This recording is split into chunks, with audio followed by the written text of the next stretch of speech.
Hey guys, welcome back to another video. In this video, I'm going to be explaining how I built the autonomous boat behind me. Now this boat is built for waypoint missions and hopefully water quality testing in the future. It's built out of insulation foam board alongside wooden dual rods and a Tupperware container for the electronics. This whole thing started about a month or two ago, so I'm going to start there from the beginning and I'm going to show you how I built this. So I first started by stacking the foam to form a thick pontoon. I then made sure to secure the layers together using electrical tape. Now, I did this on both sides of the foam, to make sure that it would stay together. Afterward, I made sure to mark a 45-degree angle so that I could cut the board into two pontoons. After this, I glued the pontoons together using super glue and 3 wooden dual rods I got from the store. I made sure to weigh them down, and even though the super glue kind of ate into the foam, it still ended up working, so it doesn't really matter. And then it ended up looking pretty good, so that's what it looks like afterward. And then I put some fins on there, and I made sure to put the back bar along with a long antenna, which I'm going to put humidity sensors on and all kinds of other stuff. This is it in the water. It floated very well. The mass was distributed very well, and that pole was kind of jiggly, so I made sure to add some string fishing line struts, and then I added some metal struts to hold up the bar back there, which the motor is going to be mounted on. And I made sure to chamfer off the pontoon edges to make them more hydrodynamic, which worked really well. It cut through the water much better. I also added a FPV camera in there, so I could get some first-person POV and stuff. I then chamfered the back a little bit. You can't really notice, but I chamfered it a little bit because the water was kind of dragging. So chamfering that really helped. So I chamfered the pontoons, and now it cuts through the water with a lot less resistance. It doesn't try to stop as soon as I push it. I also decided to make my own battery along with a charger for it. It took a while, but it's kind of janky. It works, doesn't matter. I also made something resembling a low-tier bomb, but it's just a battery. It works fine. It's also made from recycled parts, so I'm saving the planet. Alright, so I've just got the second bar on, and we're gonna add the motor brace right after I drill the holes. So I've just now got the motor on and the propeller, and now I've got the underwater prop and the rudder, and I'm gonna go connect it up and take it for a test drive. Alright, so I changed the rudder out for a little thinner one because the other one was a little too floaty and it kept kind of trying to break off of the servo. So I'm going to test this one out now. As it turns out, I suck at making rudders, so this is not the last you will see about rudders in this video. So basically, afterwards I got bored because I already built the boat, so I decided I was going to design a crane to put on the boat, and surprisingly the parts fit first try, and I didn't have to print them out multiple times. So basically I'm just using a stepper motor, and it's going to use a rubber band to pull on a bar, which is going to pull up something that I drop into the water. Mostly it's probably going to be sensors or a small camera, and here it is done, and it doesn't look half bad, honestly.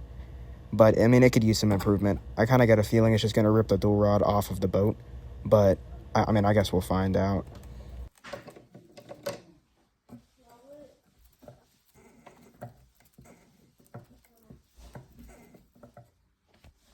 And of course, I gotta represent.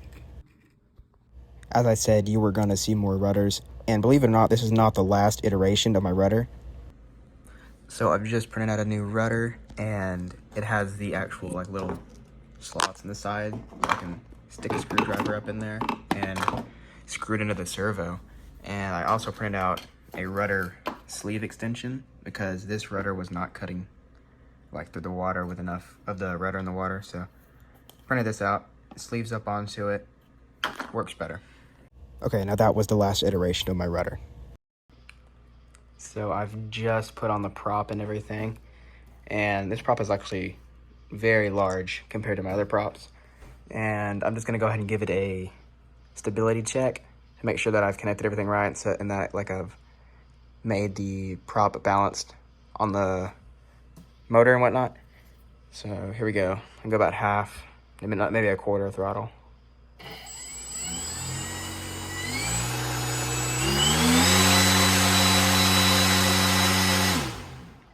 that was half throttle. And now I'm gonna go full throttle.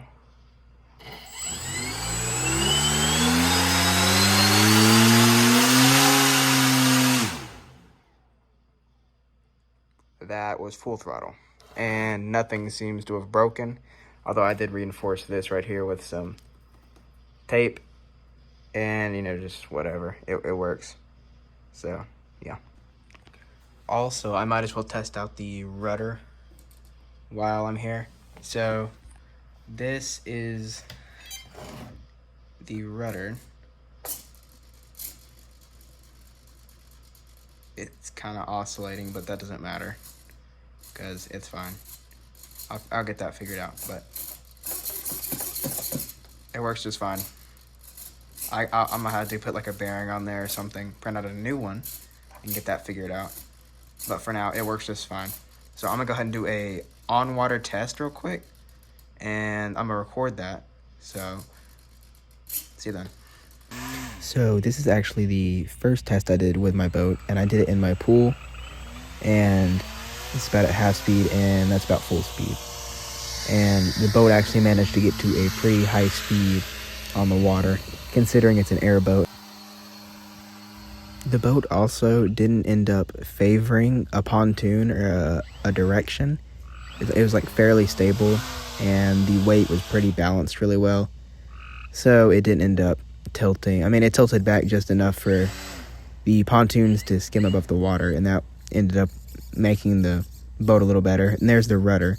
It's a little loose, but it works just fine, and it steers pretty sharply actually in the water, under high speeds especially. So it ended up working really well, the whole system together. And shout out to my dad for filming. So I don't know if you can notice or not, but the battery that I built, I have running this Arduino, not yet, but when I turn it on it will. And I'm also running that light right there, so let's turn it on.